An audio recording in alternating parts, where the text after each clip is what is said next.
Hello friends, welcome back to another video. अब हम reaction करने वाले हैं हिंदू पंडित सेज बैन अजान। अजान देखिए इतनी खूबसूरत चीज है, लेकिन फिर भी इसके अंदर लिखा हुआ है कि हिंदू पंडित चाहते हैं कि अजान को बैन कर देना चाहिए।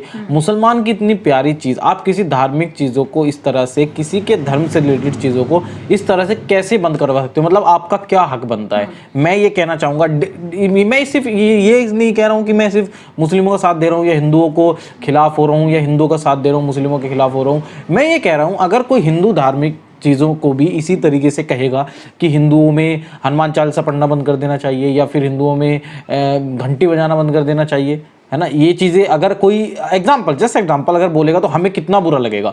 इसी तरीके से अगर हम किसी दूसरे धर्म की पवित्र चीज़ों को या फिर अजान को, जो खूबसूरत चीज़ अल्लाह के लिए की जाती है, अगर वो चीज़ हम अजान जो कि बुलावा है नमाज पढ़ने के लिए, तो अगर वो चीज़ हम बैन कर देंगे तो उन्हें कितना बुरा लगता होगा। आप ये चीज़ सोच के देखिए, ये कॉमन दोनों चीज़ों में रखिए ना आप, दोनों चीज़ों में। तो ये चीज़ें मुझे बहुत बुरी लगी सुन के कि हिंदू पंडित सेज बैन अजान। तो मैं इसी वीडियो को देखना चाहूंगा आज, हिंदू पंडित ने क्या बोला इसके बारे में पूरा आपको भी दिखाना चाहूंगा, और डॉक्टर जाकिर नायक ने क्या रिप्लाई किया है इसके ऊपर। फिलहाल हम वीडियो को स्टार्ट करते हैं। कई मुसलमान देशों में मस्जिद के ऊपर के लाउड स्पीकर कानूनन बंद करा दिए गए हैं। आखिर क्या कारण है कि भारत की सरकार हम हिंदुओं का उंगली से दबाया हुआ वोट लेकर के भी अजान को बैन क्यों नहीं कर रही है? मैं कहना चाहता हूं आम नागरिकों से कि पॉलिटिशियन के बहकावे में मत आओ, आपस में झगड़ा मत करो।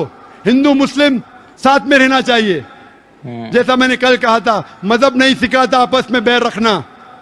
इंडिया है, हम वतन है हिंदुस्तान हमारा, क्यों आपस में झगड़ा करते? पॉलिटिशियन बहकावे में मत आओ, आपस में झगड़ा मत। बिल्कुल, डेफिनेटली सच्ची बात। मैं ये कहना चाहता हूं, जो भी जिम्मेदार है आतंकवादी हमले के, उसको पकड़ो, सजा दो। मैं आपकी मदद करूंगा, मुसलमान से कहूंगा मदद करो। इस्लाम के अंदर अगर कोई आतंकवादी है उसको मिलना चाहिए सजा है मौत।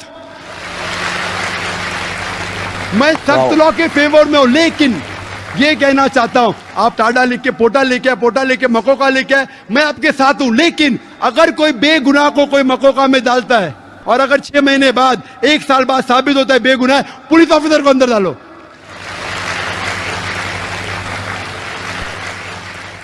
या पॉलिटिशियन को अंदर डालो, फिर मालूम पड़ेगा किसको बेगुनाह को लगाने का कहने। और हम सब हिंदुस्तानी, या हिंदू हो या मुसलमान हो, हम में डिफरेंस हो सकता है, हम में कुछ बात पे इख्तिलाफ हो सकता है, लेकिन आपस में झगड़ा नहीं करना चाहिए, आपस में एक दूसरे की जान नहीं लेना चाहिए। हम साथ हैं तो इंशाअल्लाह सब मजहब सिखाता है कि कोई बेगुनाह को कत्ल नहीं करना चाहिए, फिर ही ये आतंकवादी फोर्स इस देश को छोड़ पाएंगे। नाम सुकांत चंद्र है, मैं मुर्शिदाबाद जिला का बेलडंगा से आया हूँ।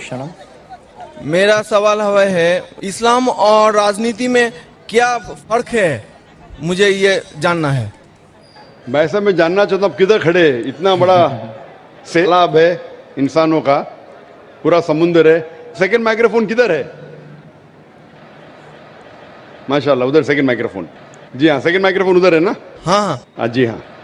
भाई साहब का सवाल है कि वो जानना चाहते इस्लाम और राजनीति में फर्क क्या है। इस्लाम आता है लफ्ज़ सलाम से, जिसका मानी अमन, और कोई भी इंसान अगर अपनी ज़िंदगी अल्लाह सुब्हानहू व तआला के अहकामात के मुताबिक बसर करता है, उसे कहते हैं मुस्लिम। इस्लाम मतलब अमन हासिल करना अल्लाह सुब्हानहू व तआला के अहकामात पे अमल करने के बाद। राजनीति है जिसे कहते हैं अंग्रेजी में पॉलिटिक्स। पॉलिटिक्स से किस तरीके से राज को चलाना, राजनीति किस तरीके से राज को चलाना, किस तरीके से मुल्क को चलाना, देश को चलाना। इस्लाम एक मुकम्मल दीन है। Islam has the solution to all the problems of humanity.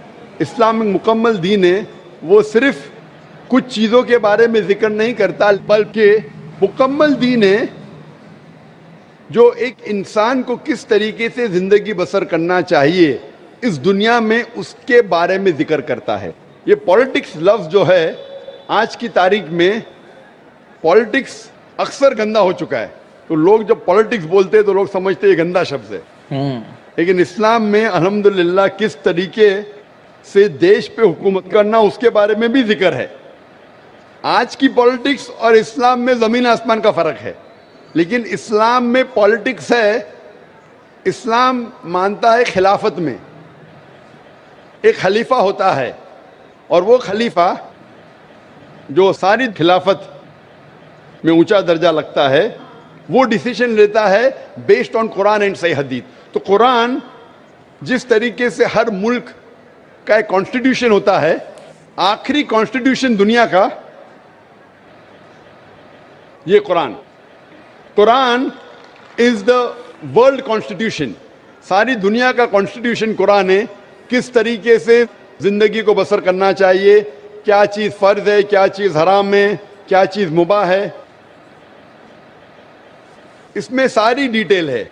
और इसकी तो तशरीह है या तफसीर आप बोलेंगे, वो है सही हदीस, अल्लाह के रसूल की सही हदीस, जो अल्लाह के रसूल ने कहा, जो सही हदीस है। ये दोनों को लेके अगर आप मुल्क या दुनिया को चलाएंगे तो ये इस्लाम के मुताबिक चलेंगे और हमेशा इंशाअल्लाह दुनिया में अमन रहेगा।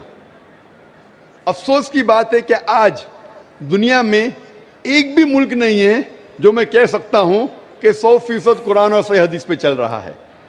एक वक्त था मोहम्मद सल्लल्लाहु अलैहि वसल्लम के दौर में, और उनके इंतकाल के बाद पहले 4 खुलफा राशिदीन, हज़रत अबू बकर, हज़रत उमर, हज़रत उस्मान, हज़रत Ali, may Allah be pleased with them all, ये दौर सबसे सुनहरा दौर था।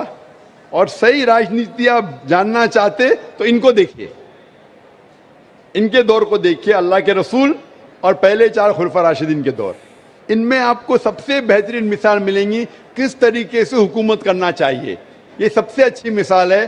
अफसोस की बात है कि हम मुसलमान कुरान और सही हदीस से दूर हो गए, इसीलिए हम पीछे हो गए।